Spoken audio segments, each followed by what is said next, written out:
Thanks for staying with us. So before we go into the review, do you have any life stories you'd like to share with the ladies of Your View or Your View? Do you want to share these stories with the public to be able to learn from them? It will enable people to share in your own experience and learn valuable life lessons from them.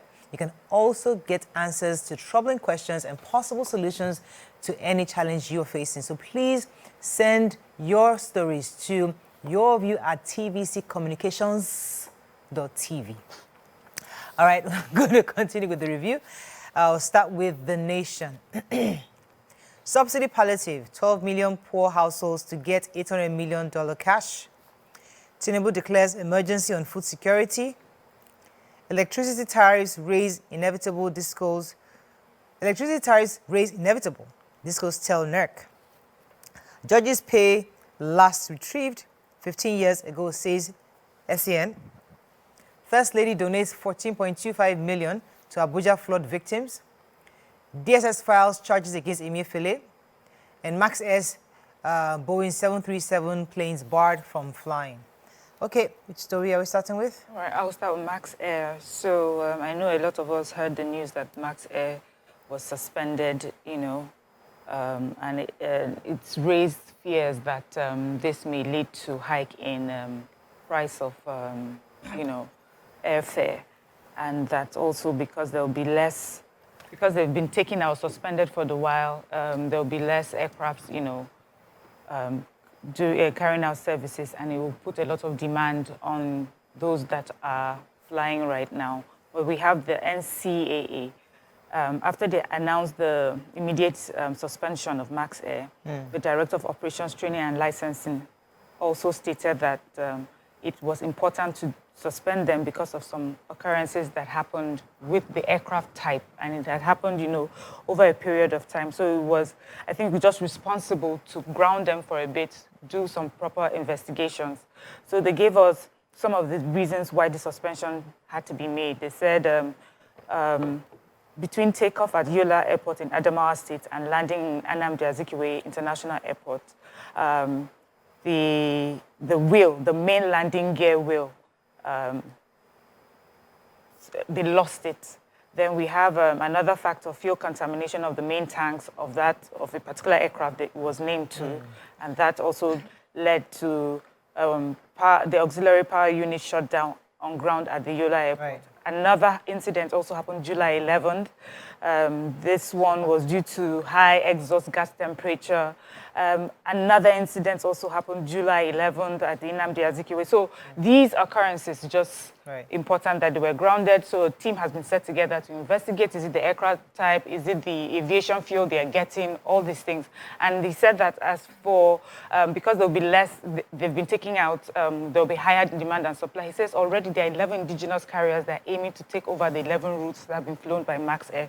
So we would not feel any of that. So they're just telling us that this may not lead to aircraft shortage or increase in fares. And that story? The major headline. So the federal government has kicked off plans to cushion the effects of the removal of petrol subsidy.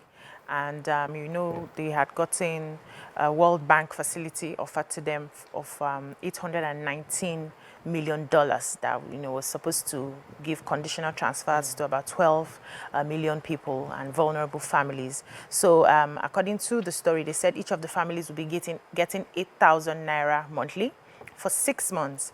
And the details of the plan was made available to the House of Reps, Deputy Speaker Benjamin Kalu, yesterday. And he spoke after he had gotten permission and approval from the lawmakers.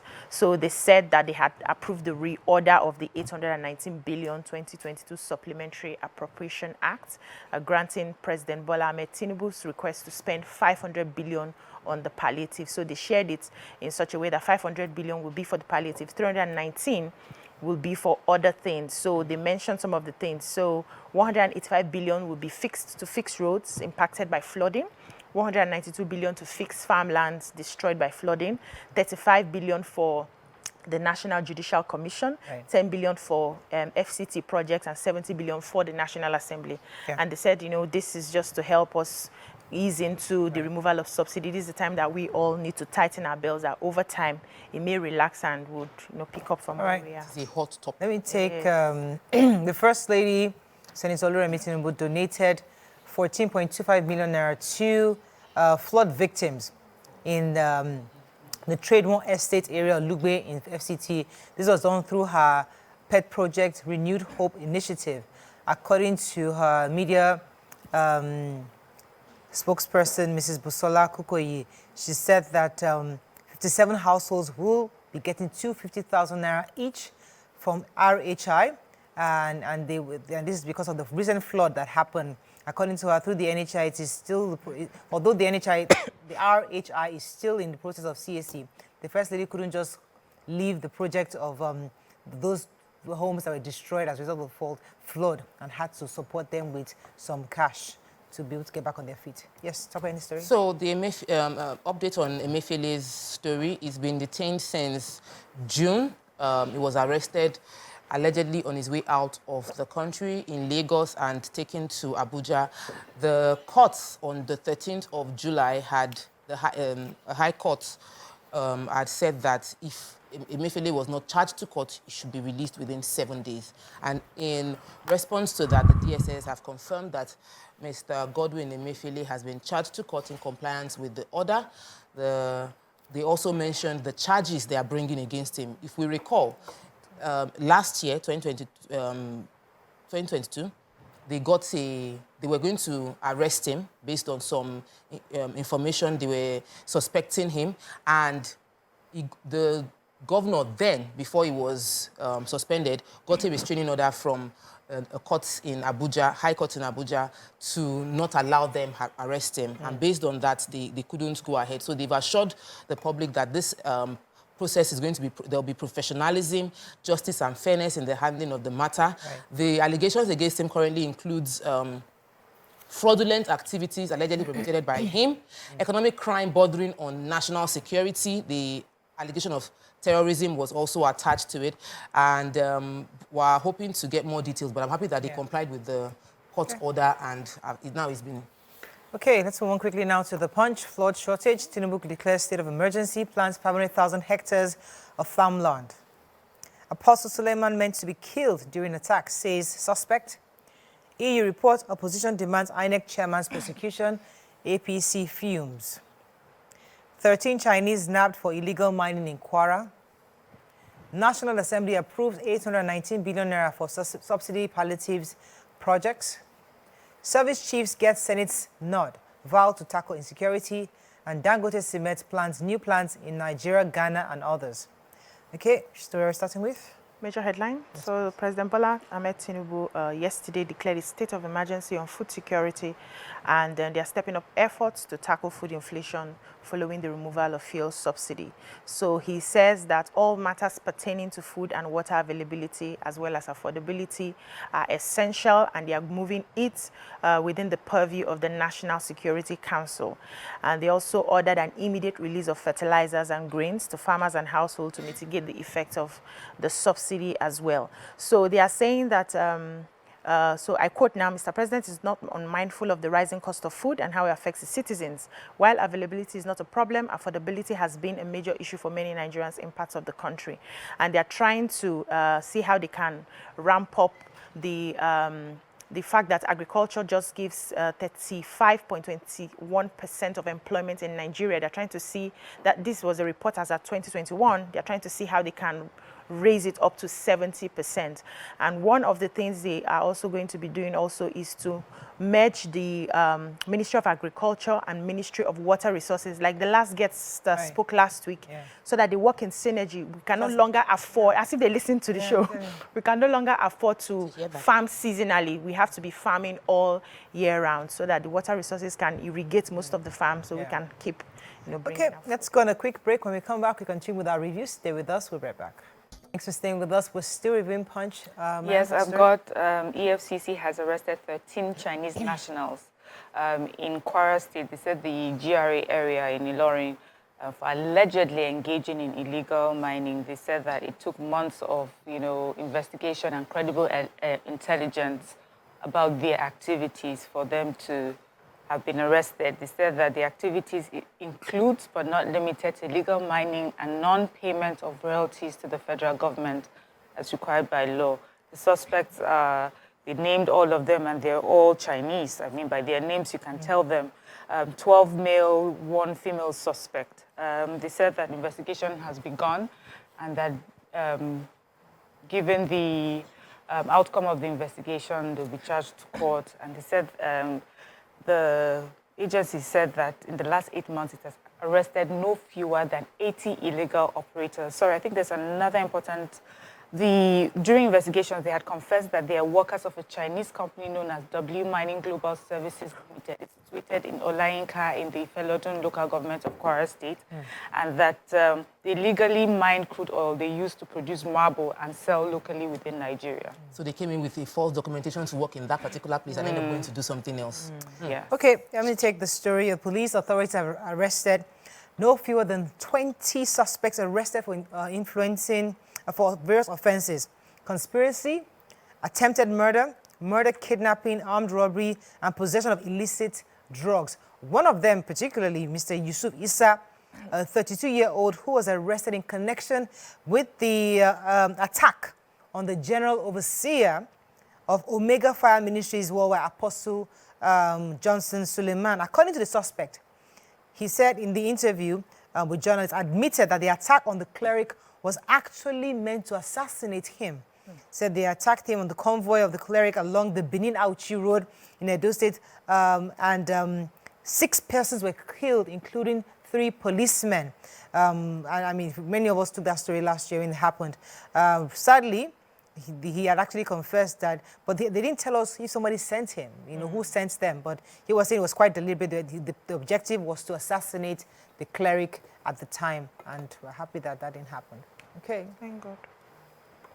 Yes, I have the story on the service chiefs. Just booting. The service chiefs have been, they've gotten the okay from the Senate.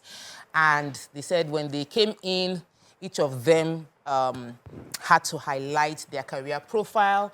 And after 3 hours of screening the nominees, they were finally approved. But each person had different things to say about the portfolio and what they are going to implement.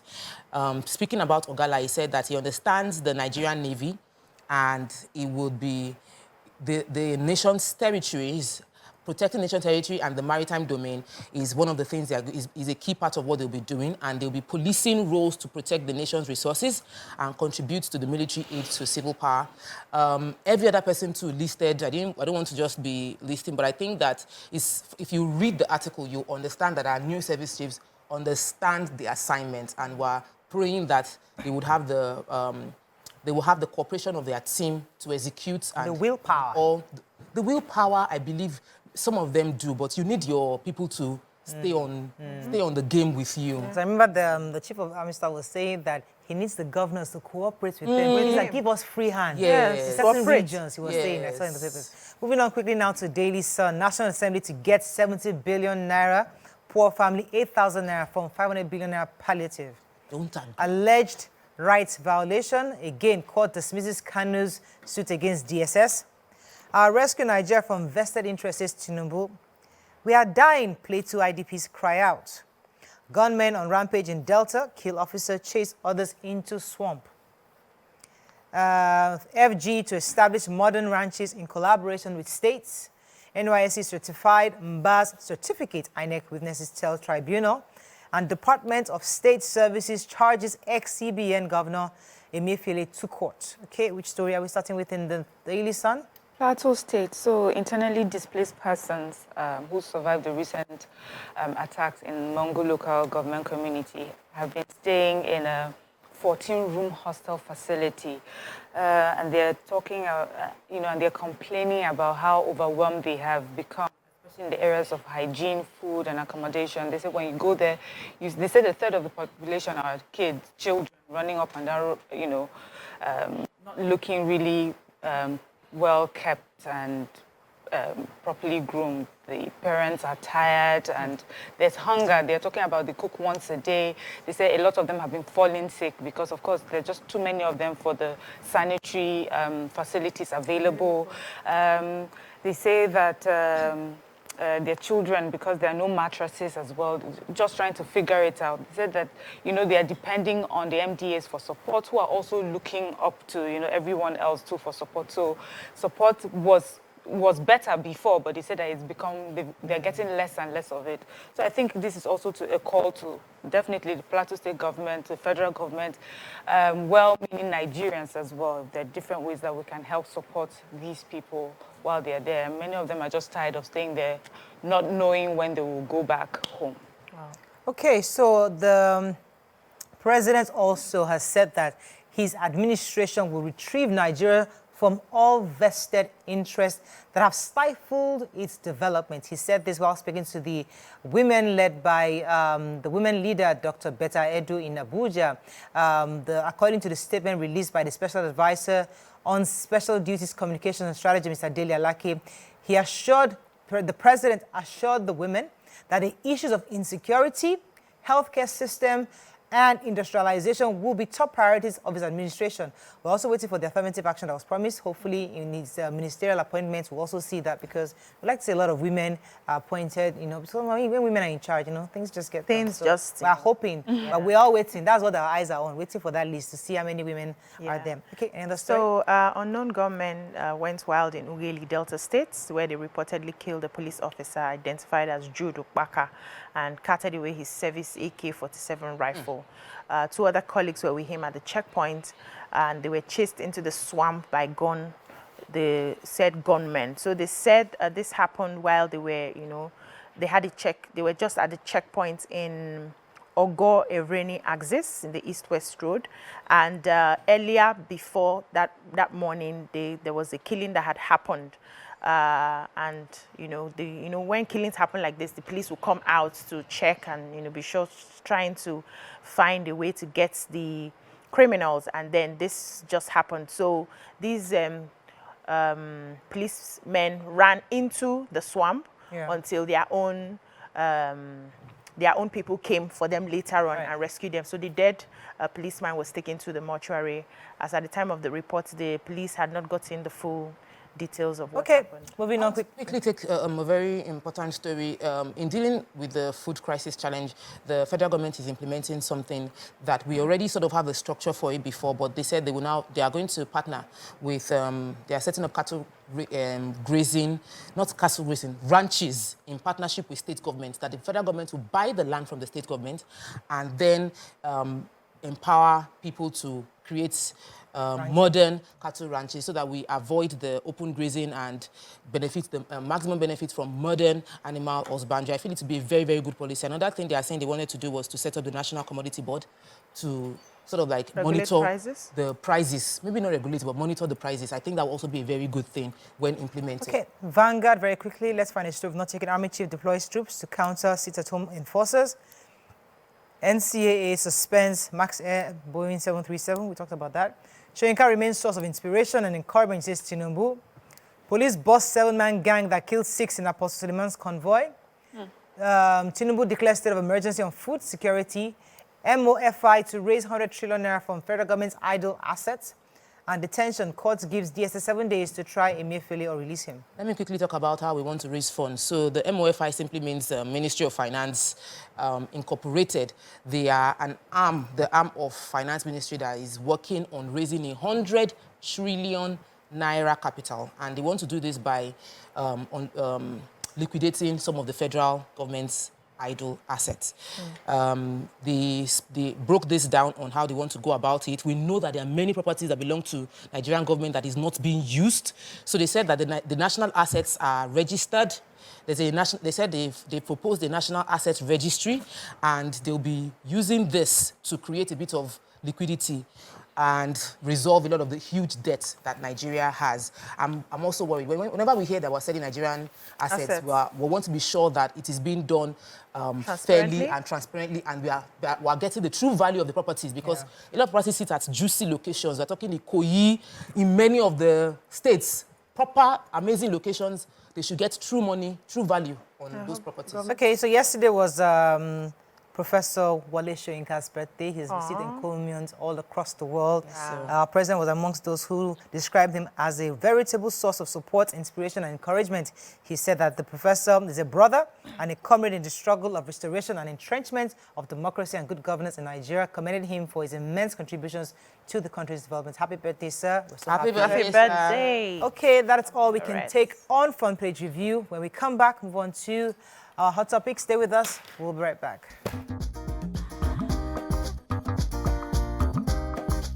Stay tuned.